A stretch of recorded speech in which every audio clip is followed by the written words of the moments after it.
আগাম সতর্কতা ছাড়া বাঁধ খুলে দিয়ে ভারত অমানবিক আচরণ করেছে বলে মন্তব্য করেছেন ডাক, টেলিযোগাযোগ, তথ্য প্রযুক্তি এবং তথ্য সম্প্রচার উপদেষ্টা নাহিদ ইসলাম। বৃহস্পতিবার উপদেষ্টা পরিষদের বৈঠক শেষে ব্রিফিংয়ে তিনি একথা বলেন। নাহিদ বলেন, কোনো ধরনের আগাম সতর্কতা ছাড়া বাঁধ খুলে দিয়ে ভারত অমানবিক আচরণ করেছে। এ বিষয়ে সুষ্ঠু সমাধান করতে হবে। ভারত বাংলাদেশের সম্পর্কে যেন কোনো টানাপোড়েন না হয়। ভয়াবহ বন্যার কবলে পড়েছে বাংলাদেশের পূর্বাঞ্চল, ফেনী, কুমিল্লা, চট্টগ্রাম, খাগড়াছড়ি, নোয়াখালী, মৌলভীবাজার, হবিগঞ্জ ও ব্রাহ্মণবাড়িয়া। বন্যায় এখনো পর্যন্ত দুজনের মারা যাওয়ার খবর পাওয়া গেছে।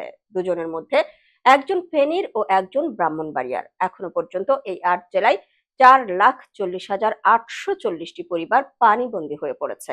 অভিযোগ উঠেছে, ভারতের ত্রিপুরা রাজ্যের ডুম্বুর জলবিদ্যুৎ প্রকল্পের বাঁধ খুলে দেওয়ার কারণে বাংলাদেশে এমন পরিস্থিতি হয়েছে। তবে ভারত সরকার বলছে, বাংলাদেশের বন্যা গোমতী নদীর উপর নির্মিত ডুম্বুর জলবিদ্যুৎ প্রকল্পের বাঁধ খুলে দেওয়ার কারণে হয়নি।